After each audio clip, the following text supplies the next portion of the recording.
In July of 2015 in Pueblo, Colorado, emergency services received a call from a woman reporting that her mother's house was on fire and she didn't know where her mum was.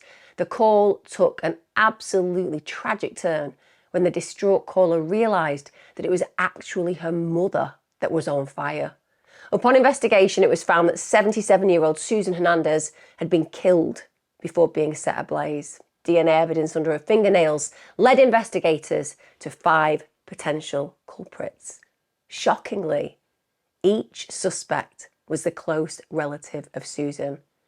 Who would do such an evil thing to a member of their own family, and what motive could possibly have provoked such a vicious attack on such a kind-hearted woman?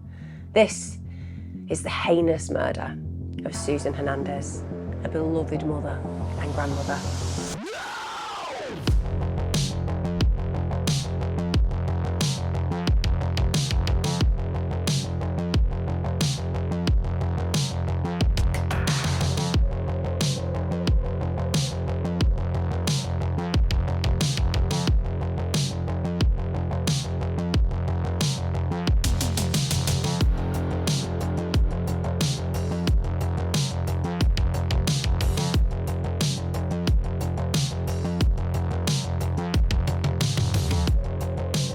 Hi guys, welcome back to my channel. I hope we're all okay. I am wearing my favourite new merch, which is my True Crime Queen top. I'm not the only True Crime Queen. I do appreciate there are a selection of True Crime Queens, including all of you who are watching. There will be a True Crime King one as well, but ladies first.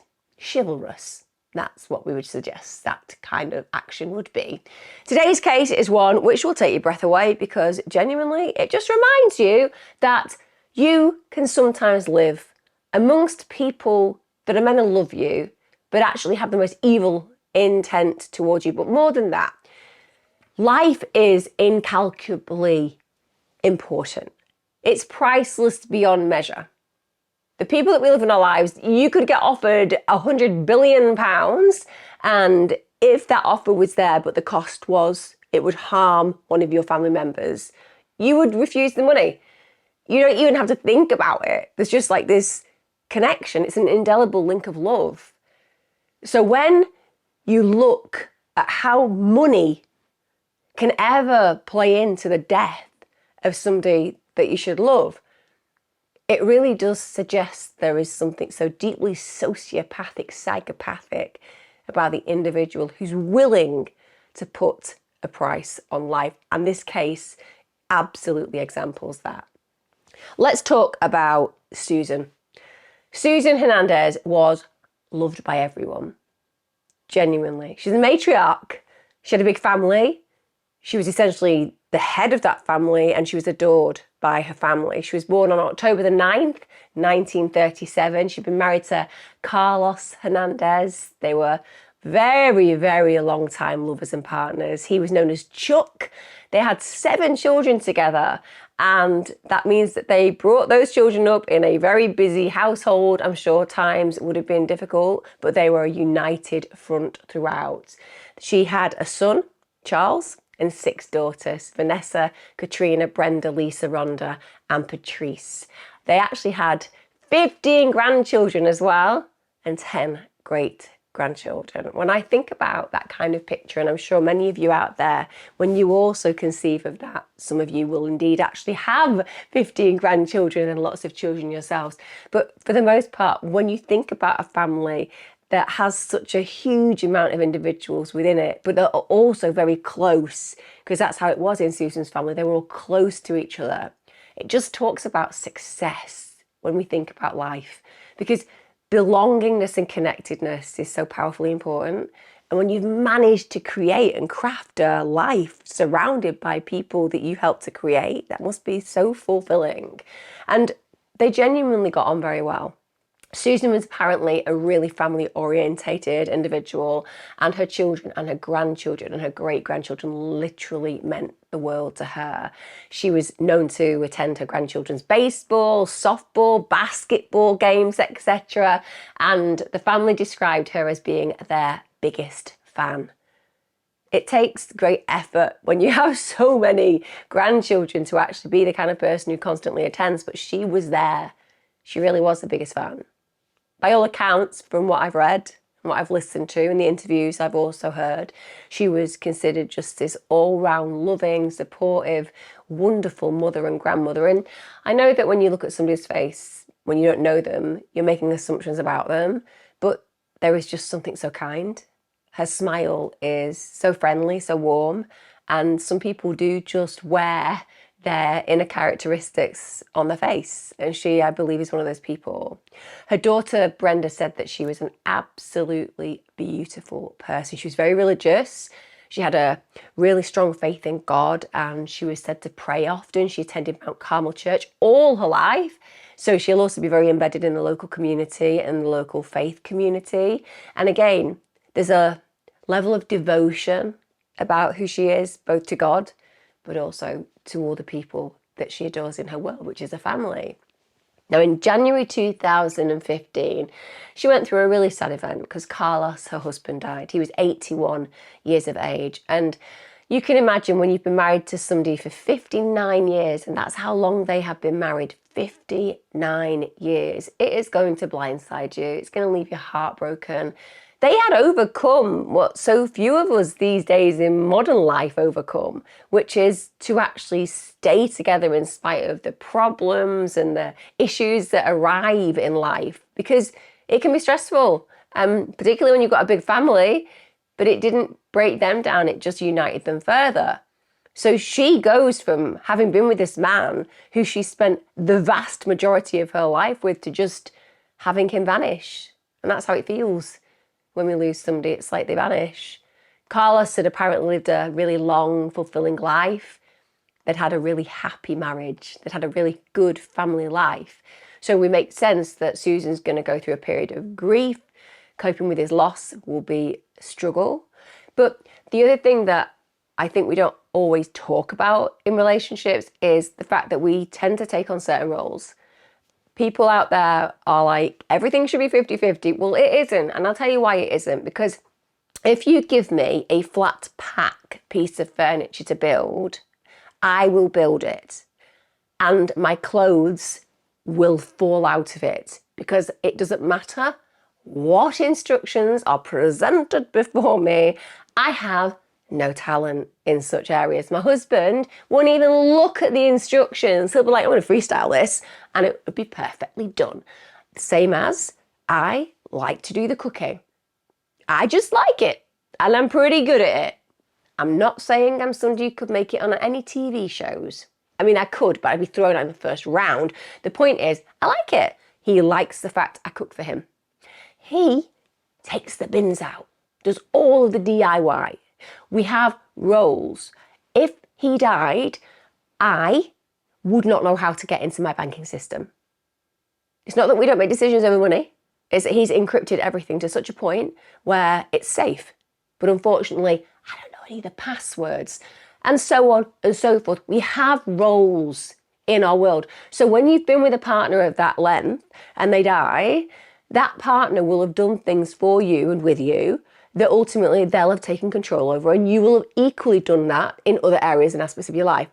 So she will be in a situation where she's dealing with the household issues, DIY, and she's of an age and a time frame that that's not going to be something she's probably used to, and clearly she's not capable of getting on the roof and sorting things out if she's got a leak, for example. So the loss isn't just physical, it's not just emotional. Where Carlos is concerned, it will be the having to regroup and figure out how to live as a single human being, doing all the jobs that would once have been shared.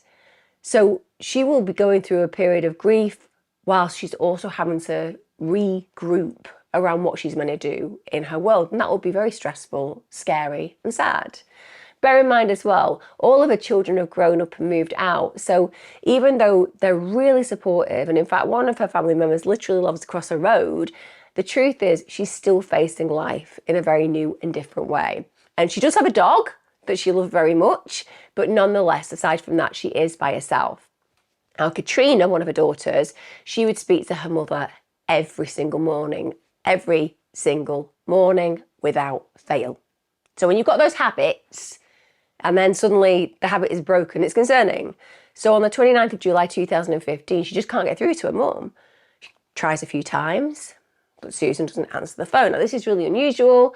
Clearly, her mother's more elderly, and also she's not got her husband. So if anything's happened, or she's not well, for example, that means that no one else is going to answer the phone for her. So Katrina is worried immediately, and she said that she just felt deep down that something really was wrong.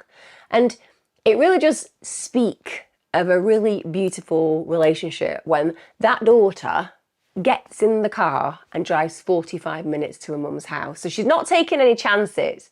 She's not laying responsibility to anybody else. She's also not worrying anybody else. She's hoping for the best, but also being prepared that something might be wrong. She gets in that car and drives to her mother, who would not wish to have a relationship with their child as is depicted in that description. When she arrives at the house, it is absolutely terrifying for her because immediately she can see this thick black smoke just billowing out of her mother's house. So she calls 911. She reports the fire, obviously, and she goes inside to investigate. Now, bear in mind, she is being told by the emergency services person to get out of the house. Clearly, if there's a house fire and it's billowing black smoke, there is a strong possibility that anybody entering could also lose their lives. So when you speak to 911, they're going to be telling you remove yourself from the premises until the experts who can deal with the scene arrive. But even though initially she leaves that house and the call is just so upsetting to listen to, she goes back in. So not only is this the woman who drove that distance to try to find her mother, when she realises her mother is likely in grave danger, she puts herself in grave danger, even when she's being told not to do so because she is desperate to find her mother. And it's utterly heartbreaking, that call, because she can figure that the fire is actually coming from her mother's basement, and after she looks around the home, because understandably she'd expect to find her mother in the actual home itself, not the basement, but then she finds her mother, and she is in the basement. But it's horrifying because her mother's body is in flames. The fire is coming from her mother. Police department, can I help you? Yes, there's a fire at my mother's house. What's burning? The house is full of smoke. I cannot find my mother. You don't see any flames? But yes, there's flames in the basement. And her music's on. The front door is broke. Like somebody broke in. She might be in the basement. I don't know, but the house is full of smoke. Please send somebody. They're coming right now. Okay. But I'm in the basement now. Sena, I want you to get out of the house. Okay, Mother! Okay, I'm going now. I want you to go in there. I'm here. I'm in here. I cannot leave. No, I I'll don't want you. I'll be okay. I'll be okay. Mother!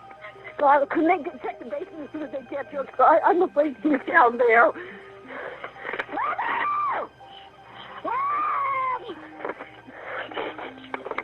Mom! Mom! Oh my God! It's my mom that's on fire! Oh my God! My God! My mom's on fire! Oh God! Now, the idea of finding a stranger's body on fire is truly horrific. I think we can all understand the way it would smell, the way it would look, the way it absolutely distorts the human form. I have found the body of my father in a different situation, but nonetheless highly traumatic. It is the most unusual emotional chaos that I can ever describe. Every fibre of your body, every part of your being just becomes a new person in that moment. And I know that will have happened for her daughter. To find her own mother, somebody that she had this incredibly close relationship with, somebody who she absolutely adores, to find her burning and to be powerless and helpless to do anything about that, the trauma must be unending. And when you hear on the 911 call, it's so hard to listen to because it's visceral. You can hear this is not just about her discovering her mother's body, it's the collision of the realities all falling into place and space. That not only has her mother met this terrible end, that the relationship she has with her mother in this lifetime's gone, that it's over.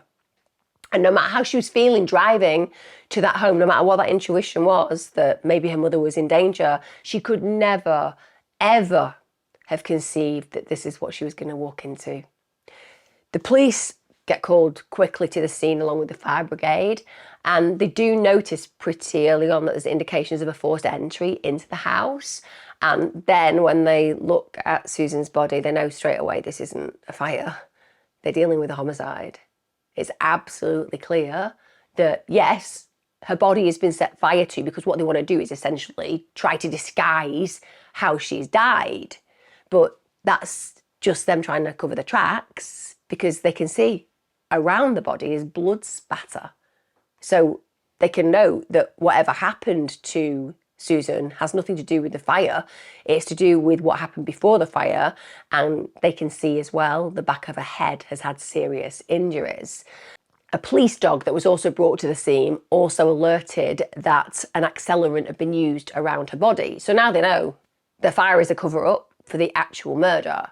When they did the autopsy, it later revealed that she had indeed died from blunt force trauma to the head, and she'd been repeatedly hit in the back of the head, and they knew that it was either with an object, or the other possibility at the time that the medical examiner looked was that there was a potential that her head had just been slammed repeatedly onto the floor. But either way, it had been done with such force that, as noted, there was blood spatter. They also said that without a doubt she was dead before her body had been set alight. It doesn't make it any easier to digest, but you do feel, thank God, she hadn't gone through the torture of being beaten so badly and was still conscious as she was set alight to add even more pain to that death. So at least the family know that she was already deceased at that point. They believed that Susan's body had been burning for a few hours before they actually arrived on the scene. But whoever thought they were clever and sophisticated as far as trying to cover up the fact that she'd been murdered, so whoever had set fire to her body, shall we say, doesn't understand how fires work.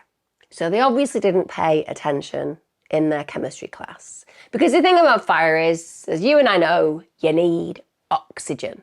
That's why people have fire doors in places, because when they are shut, it makes it difficult for the fire to spread. But they hadn't got the memo. This murderer might think they're clever, but they're not clever. They closed the basement door. And because they closed the basement door, there wasn't enough oxygen to make the fire grow and grow and grow. So this meant that the evidence that was there, okay, there was a lot that was destroyed, but there was some that had been preserved. So because it hadn't taken hold, luckily for investigators, Susan's body had not completely been destroyed by the fire. So they were able to take some samples from underneath her fingernails on her hands, and they sent those off for analysis. And you kind of think about the divine intervention in that situation, because if that basement door had been left open, there's a strong possibility they would never have been able to get any identifying markers that could have connected somebody with the crime. Now, Susan's daughter, Vanessa, she actually lived just across the road from her mother. So when this is all happening, she then arrives, she waits outside the house with Katrina, and they're just watching as the firefighters are trying to deal with the fire, and then the police are going inside and they're trying to compute what the hell has happened. Who would want to do this to this old lady who was, to all intents and purposes, adored by everyone? Also present are Vanessa's sons, Anthony and Devin, and also their cousin, Sebastian. Because like I said, this is a very close family. So everyone is trying to figure out, how has this happened? What's played out here? Give us an explanation. The police start speaking to the neighbours, as they always do. They knock on the doors and see whether anybody's seen something that's suspicious.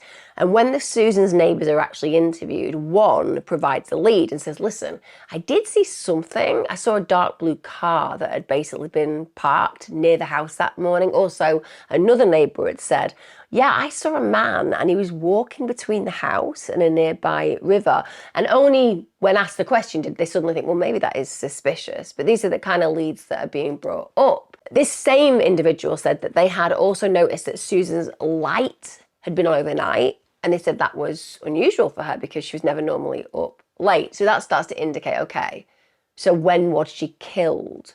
And had the killer killed her and then returned, but forgot to turn the light off? And that's why it had been left on overnight. Now, what we did know was that Susan was seen alive the day before. She'd been seen walking her dog in the neighbourhood, and also it was found through CCTV footage that she'd shopped at a local store at 12:30 p.m. that Tuesday. So the expectation was that she must have been killed on Tuesday, the 28th of July.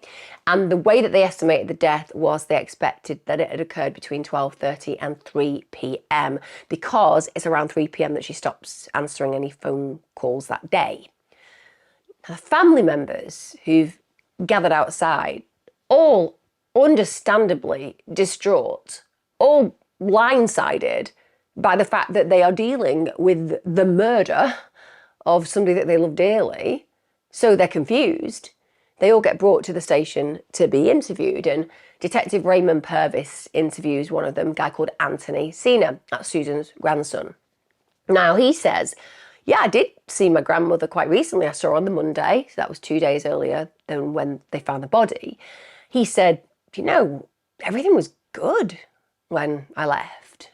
He did say that she hadn't answered the door or her phone when he'd called the following day. And when they kind of further questioned him, apparently he was meant to be completing a job for his grandmother. So her roof had been leaking and she needed it fixing. And he was going to do that with his brothers, Devin and Bruce, and also his cousin, Sebastian. They were going to work together to get this sorted out. Now, the cost of the work required was going to be $7,600. And that actually included the materials and labour. So the police officer says, oh, okay, cool. Where did you actually buy the materials? Have you bought the materials? And Andy said, yeah, I've already bought the materials. So the officer says, tell me where you bought them from. And Anthony says, you know what? I don't actually know where I bought them from. I got the receipt, I think. I bought them from a store, but I don't remember the name. But it's almost as if when he's asked that question, he wasn't prepared to answer. Now, we all know that when we're telling the truth, it's just immediate. Where did you buy it from? Particularly if it's a big purchase, or maybe you've been to multiple stores, you're going to be able to identify where it was because you chose to go to the store. We don't just randomly walk into shops off the street, do we? We identify a shop that we're going to go to. And that means that if you're having to think about it, the likelihood is that you're trying to make yourself have some time to consider possibilities, or you haven't got an answer because you're out and out lying. Or I suppose you could on an innocent level think, well, is it this particular shop or this particular shop? But you're going to be able to give them something. The idea that you don't know where you went to buy specific items for a roof means that the likelihood is you haven't bought the items. Because like I said, we always know where we're going when we're buying specific things like roofing tiles, etc. So the detective at this point, I think, genuinely believes he's lying. Now, Katrina, she would later tell the police that her mum had really been struggling to sleep in recent times. And the reason that she'd been struggling to sleep was she was really stressed about the roof. She felt that there was a real issue with it. And also she'd given a large amount of money to her grandson to get this sorted.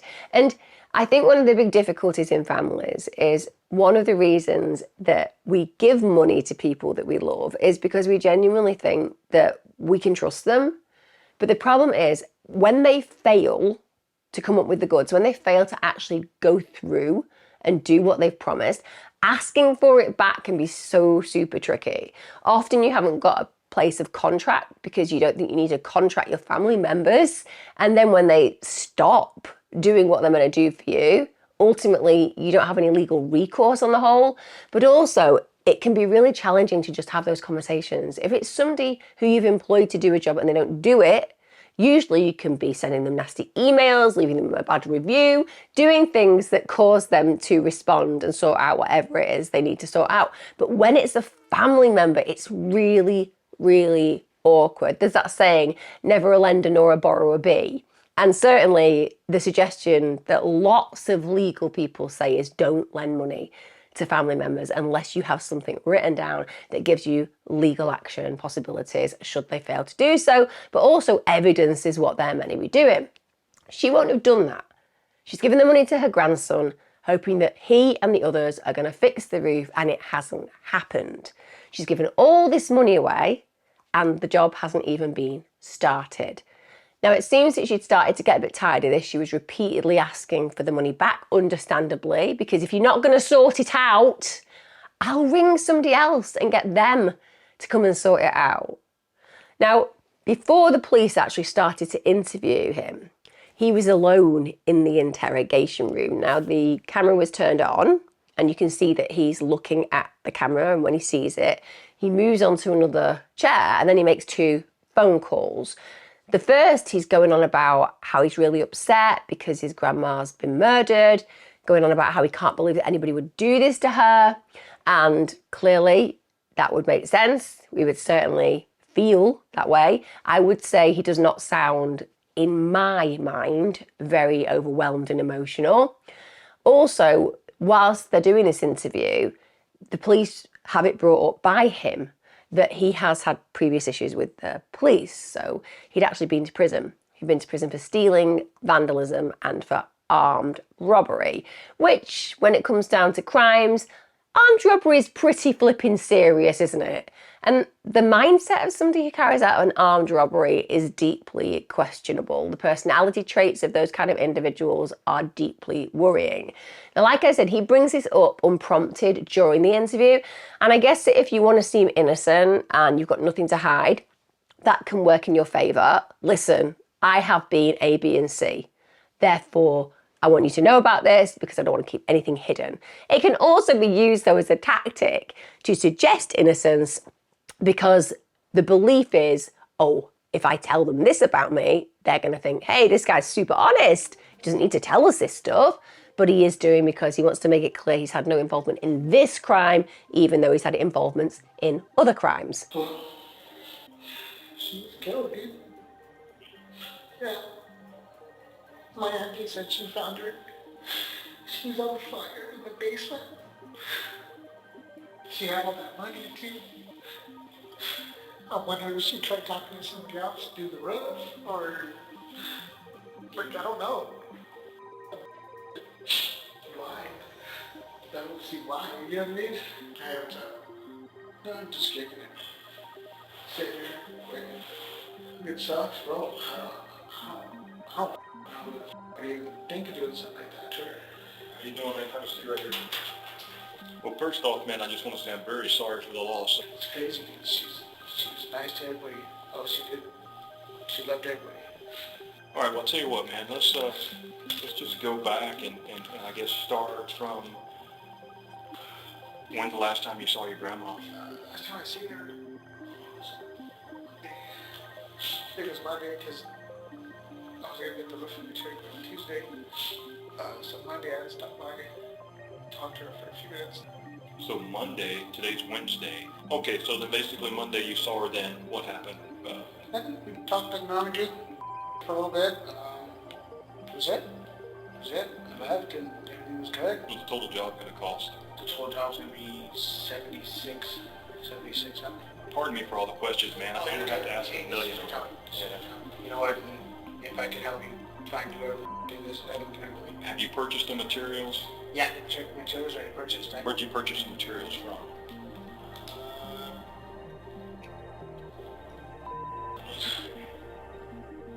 You have to go down there and look. I know I haven't seen who it was, I haven't seen. You don't know who you purchased the materials from? No, I don't know the name of the company. However, I imagine the interviewer is psychologically thinking, why are you bringing this up? We're not talking about your past crimes. We're not talking about you as a suspect. What we're doing is talking to you about your grandmother being found, burnt and murdered. They're not concerned about what you did in the past because you've not done anything to put yourself in a position where you should be concerned about that.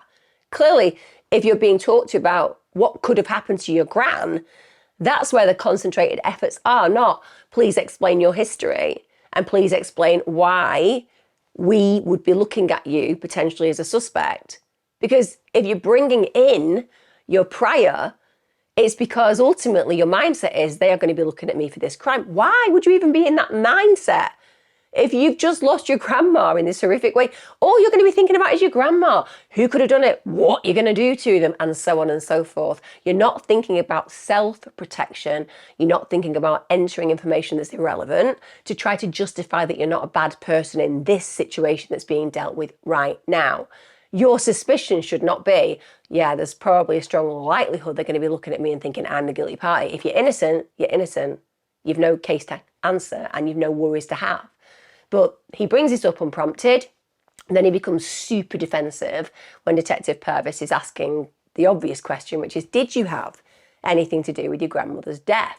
And he actually says to the detective that he knows that the detective is looking for a response as he's been in trouble before. And Detective Purvis is like, I'm not looking for a response. And it's like, yeah, you are. And he just cannot conceive that Detective Purvis is asking this question because he has to ask it.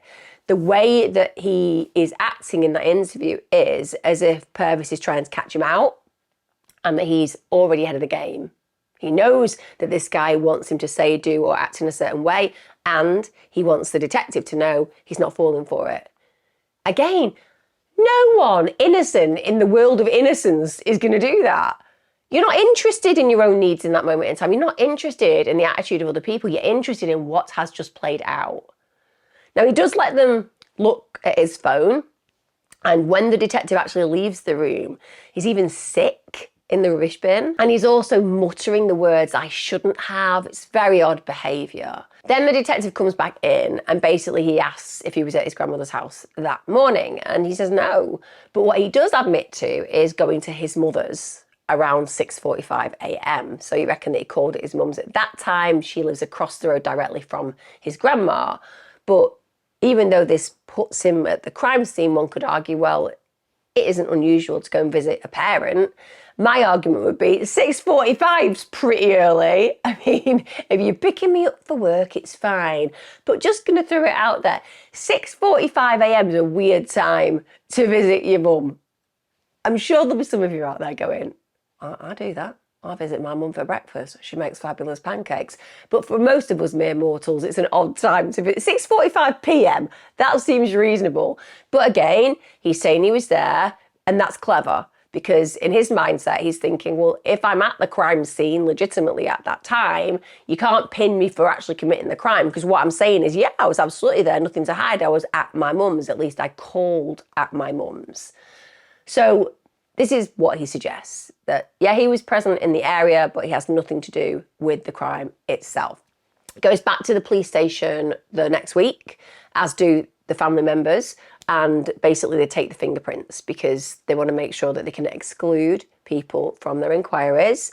Now, on this particular visit, Anthony actually turns to Detective Purvis and says, if you had anything on me, you'd have arrested me by now. Sorry? Yeah, if you had anything on me, you'd have arrested me right now. I am unsure about this conversation because you're here to give fingerprints to exclude you from the investigation. Right, yeah. But if you had anything on me, you would have arrested me by now. Are you saying you think that you're the main suspect in this crime? I'm saying that it sounds like that's what I'm saying, but I'm just saying I can't be, or you'd have arrested me. Now I really do think you are the main suspect in this particular crime. I'm listening to you and I'm thinking that maybe that comment that I said probably wasn't the greatest comment to make. By the way, have you got any evidence yet? Well, we may have. You've just given us your fingerprints. Let's see how that goes, Anthony. Anyway, at that point, he's got a big red arrow flashing on top of his head that says, I'm your guy. They just have to prove it, don't they? And it's a really cocky thing to say to the police, but also really stupid because Detective Purvis is like a little bit on the unusual side. Realistically, if you're innocent, you're not thinking, I think they're going to arrest me. And that's the reality, isn't it? If you have not been involved in a crime and you are going in to help with inquiries, nobody is walking in thinking, oh, bloody hell, I hope they don't arrest me for this crime I have not committed and there will be no evidence that actually indicates I'm the person who committed it. You're just thinking, how can I help with your inquiries? The only kind of person who would ever be like, have you got enough evidence to actually arrest me yet? Is the person basically who did it. And even though he's not saying it in specifics like I've just suggested, The fact that he says, if you had anything on me, you'd have arrested me by now, is basically saying, I did it, but I think I burnt the evidence and there's nothing you can do about it. I imagine that Detective Purvis is like, I'm going to get you. I don't care how long it takes. I'm going to get you. He also said a really weird thing. He said to Detective Purvis that God stopped that fire. Now, initially, the detective says, it's an interesting thought. It was actually the fire brigade who stopped that fire. But he said that after he thought about it for a second, he turned back to Anthony and said, you know what? I think you're right. I think maybe he did stop that fire. And that's because he realises that the fire itself could have been so much worse. It could have destroyed all the evidence, but it didn't destroy everything. Remember, they were managing to get DNA from the fingernails of a hand that didn't burn. So suddenly Detective Purvis is like, maybe God did intervene. Maybe he stopped that fire burning so that the person responsible for this will burn in hell in the future and spend their future at least locked up during this lifetime. So a few days after this, an officer who's in the area of Susan's home gets approached by a woman who's literally in tears. She's beside herself. Now he asks her, what's the matter? Can we help you? Very kindly, trying to figure out what's going on and whether she's at risk or she needs some kind of support.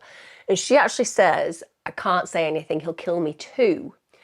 Then another officer attends the house of the woman who said this, and that woman turns out to be Vanessa, Susan's daughter, who literally lives across the road from her. And their body cam actually records the conversation. And it's clear that Vanessa's intoxicated, she's had a drink, but I understand why. She was deeply upset. She was very emotional.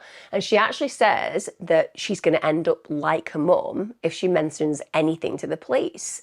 So the coffers at this point are like, she clearly knows that we need to get more information because there's been a very serious murder and this woman is suggesting that she knows who's done it.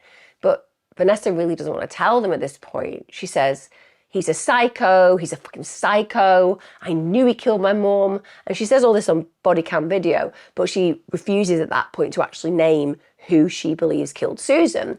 And Vanessa says, look, I don't have any evidence. It's just the feeling I've got in my heart that he did it. So again, police question her and say, come on, tell us who he is. But she's just too scared. And when you consider the level of fear you would have and that you must be carrying, and that the idea you must also believe in that moment, which is that you'll get murdered if you tell the police what you think. The fact that she is more afraid of this particular perpetrator than she believes protection-wise the police can give her, it demonstrates the level of fear within. Because she's with the police, they can protect her, right? But not in her head. In her head, the police can't protect her from whoever this predator is. Now, the officer keeps questioning her, and initially she's saying, I can't say, because obviously she thinks she's going to wind up dead. She keeps saying that she knows. She keeps saying she knows he killed her mum. But then it comes out that she believes it's her son, Anthony Sena. She says, I think it's about money, and she even describes her son as a fucking psycho. And she says that he'll come after her if she says anything. Also, Katrina, who's Anthony's aunt, she had actually told the police that Anthony never actually repaired the roof and he was postponing it time and time and time again. And Susan was getting really tired and she was demanding the money back because it's a lot of money. It was nearly $8,000 and she'd basically given him a time frame. She said, listen, if you don't give me that money back by Tuesday, I am going to call the police on you. So Susan's told her grandson that there is a D-Day when it comes down to getting that money back. And it's the day, essentially, that people stopped hearing from her. Finally, the results come back from under Susan's fingernail and there's a DNA match. So thank God. Now there is something that can connect the perpetrator with the scene of the crime. But that DNA match is for 5 potential suspects. All of them members of the Sena family. Anthony Sena, his brothers Devin and Bruce, his cousin Sebastian, and his father Joseph. So it had come back as being YSTR DNA. And that means you'll only find it present in males. So all the female members of the family are straight away ruled out.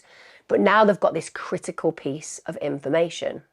It's at this point, Vanessa, Anthony's mother, goes and speaks to the police again. And she says, I think I've got the murder weapon. I think I found the murder weapon. It's in my home.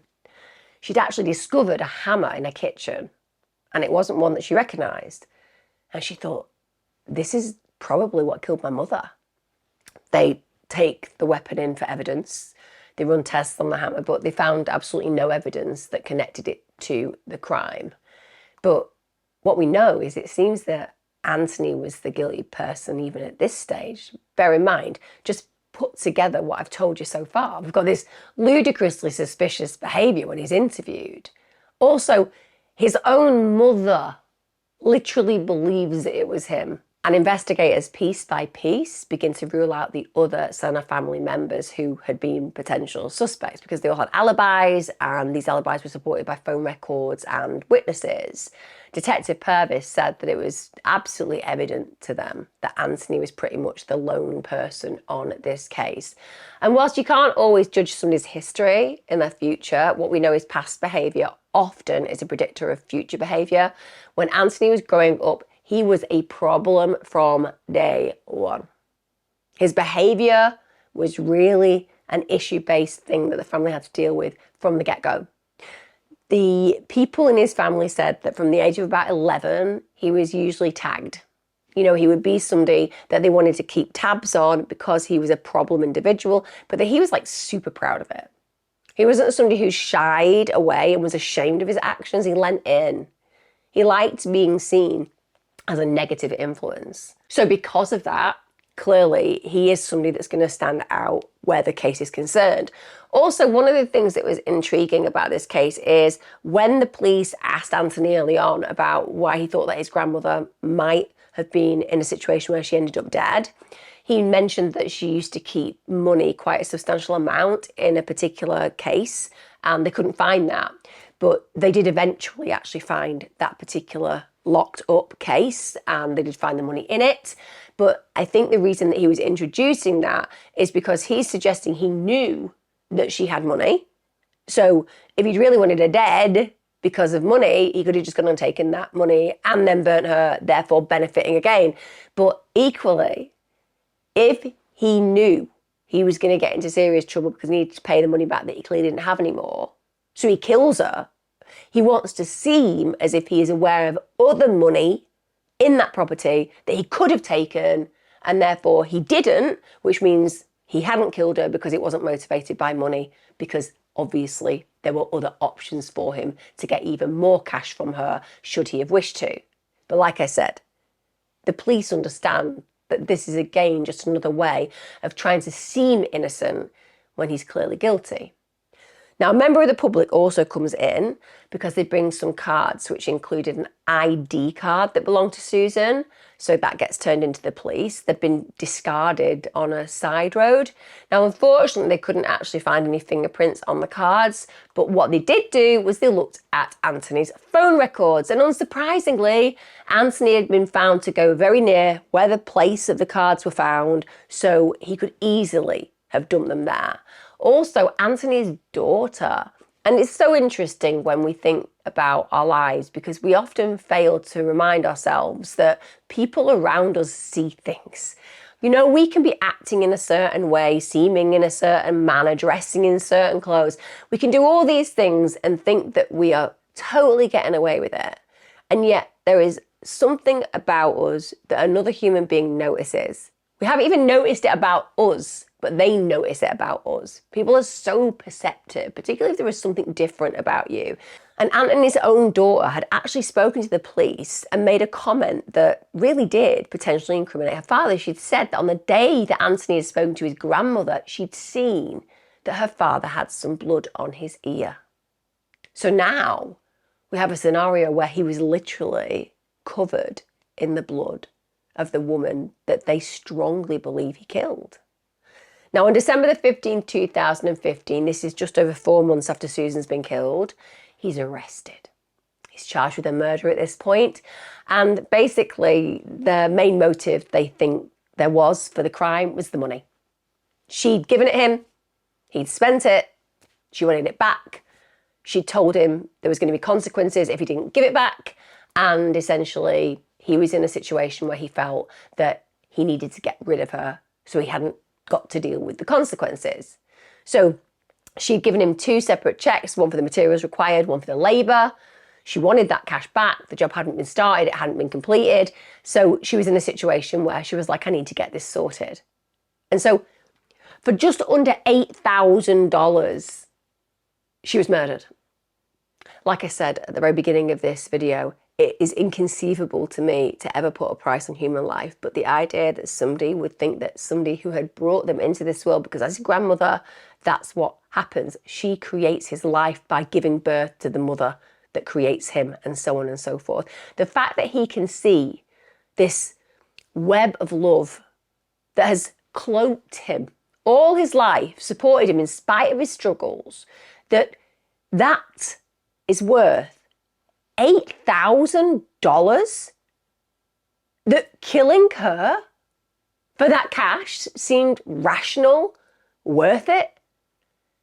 The value he put on his own grandmother was just under $8,000.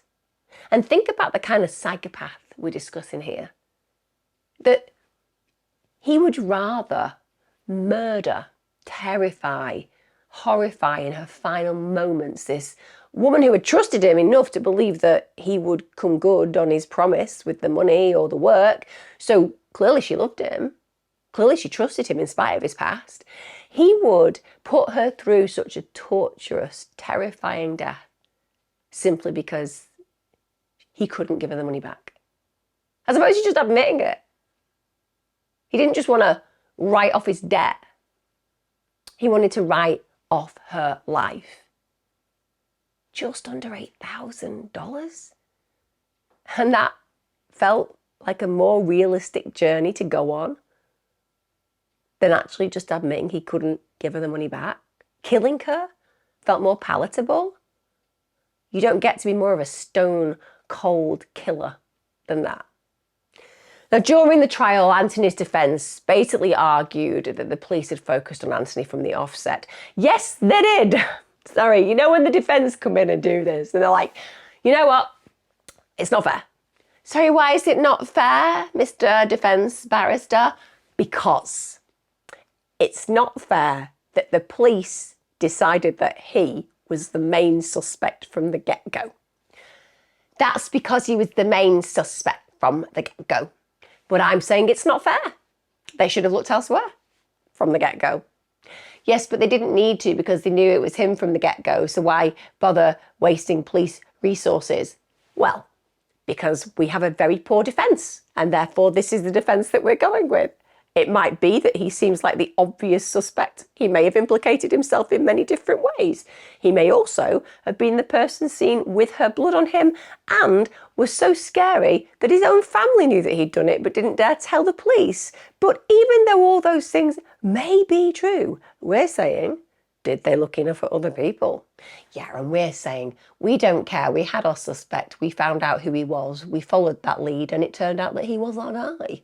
But anyway, that's the defence. Like I said, it's a challenging one for the defence on this particular case. They also said DNA didn't definitively prove his guilt. It could have been from any of the males in the Sena family. Again, just going to throw it out there. Sorry. Did you say it could be any of the men in the Sena family? Yes, it could be any of them. But we've actually excluded, literally through records and witness testimony and solid alibis, that it's none of the others. Well, I'm saying it could be all of the others. Yeah, it can't be, but I'm saying, look, the truth is, with very poor defence, I'm just saying, it could have been any of them if those hadn't actually had all of those alibis and hadn't actually got evidence that clearly says it wasn't them. But it could have been if you hadn't got any of that other stuff. That's what I'm saying. So this is how it goes. So anyway, this is their defence, that can't definitively prove his guilt. It could have been his dad, could have been his brother, could have been his cousin, etc. But they also said there was no blood found on any of Anthony's clothes.